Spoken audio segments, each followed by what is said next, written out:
ni Secretary Benhur Abalos na dapat daw bawasan na yung pag-import ng imported na bigas at bilihin na lang yung mga bigas na magsasaka. Tama. Pabor po ba kayo ron? Oo naman. Dahil mas maganda. Oo.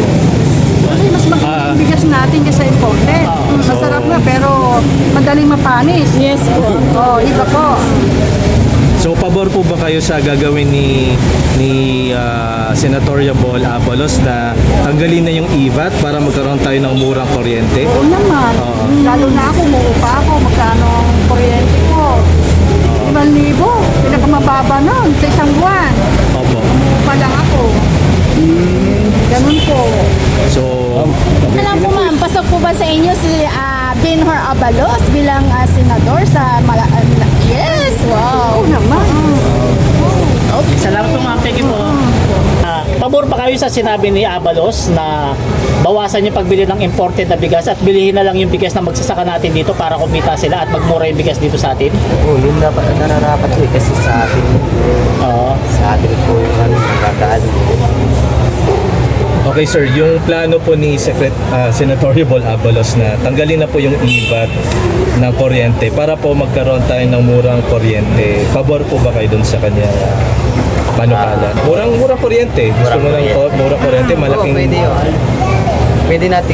Pwedeng matupad yun kung pabor din yung mga tao. So pabor po kayo dun sa gagawin? Kasi murang kuryente lang. Mas magaganda pag nakakatipid tayo sa pagbabayad ng kuryente. So yun nga po sir, dahil sa advocacy ni Benhur Abalos na mapamura yung kuryente at yung bigas, pasok po ba siya sa inyo sa darating na election? Papasok po. Yes. Basta matutupad yung Opo. yung Yes, ginawa so niya. yun na-implement. Okay. Ano po masasabi nyo sa sinabi ni Secretary Abalos na bawasan yung pagbili ng imported na bigas at bilihin na lang yung bigas na magsasaka dito para kumita sila? Dapat yung talaga mabasa kasi mahirap po kumita ng pera. At saka mahirap maghanap buhay. Kapag may mga pamilya, ako magulang. Katulad ko, may magulang pa akong 86. 86 po. Nakahiga na lang po siya. Nakahiga ng pampers. Araw-araw na lang gabi. Ayun po. Dapat lang po yung babago ang bigas. Kahit konti lang po. Para po maskinan mga mahihirap.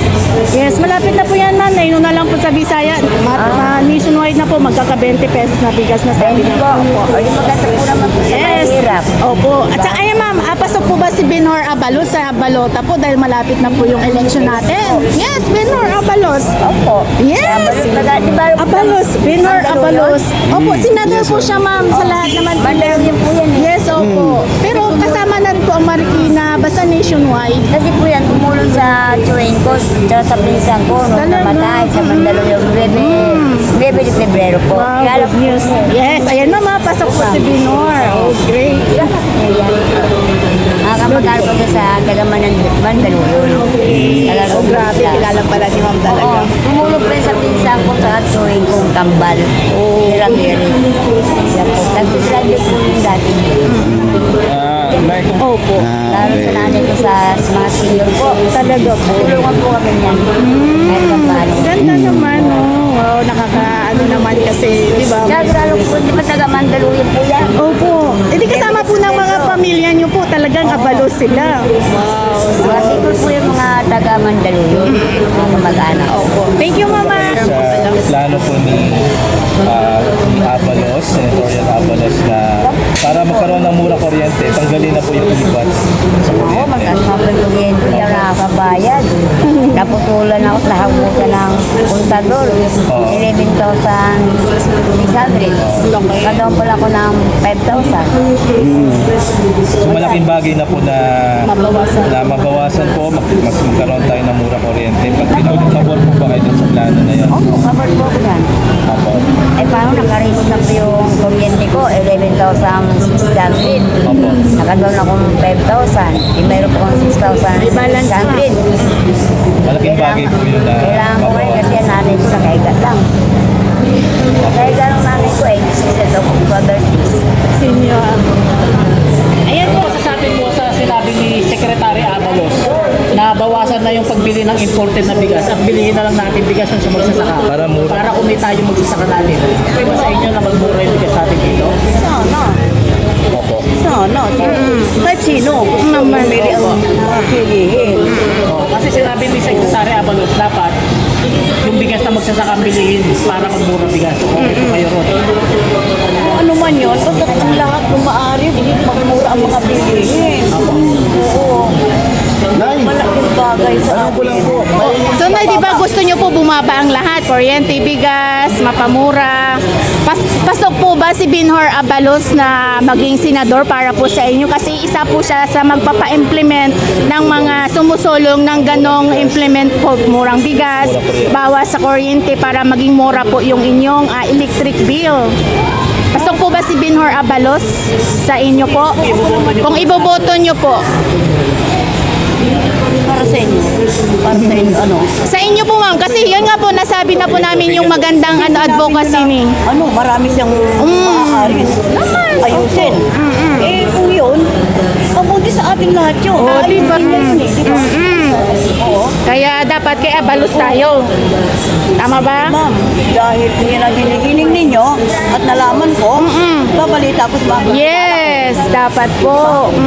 Oo. Diba? Kung boboto po kayo, Po sa bigas dito sa Pilipinas, si Secretary Abalos sinabi niya na bawasan ang pagbili ng imported na bigas at bilihin na lang yung mga bigas dito na magsasaka para kumita yung magsasaka natin at bumaba yung bigas. Pabor ba kayo ron? Opo. So okay po sa inyo yun. Okay po. yung sa plano din po ni Senatoriable Abalos na para po magkaroon ng mas murang kuryente, tanggalin na po yung IVAT. So, pabor po ba kayo sa plano ni Abalos? Para bumaba ang kuryente. Para bumaba po yung kuryente. So, pabor po kayo doon. So, matanong lang po sir, kung pasok po ba si Senatoriable Abalos sa listahan nyo sa pagparating na? Yes, so po kasi maganda naman po yung advocacy niya para sa. Yun na ito. Sir, dito naman tayo sa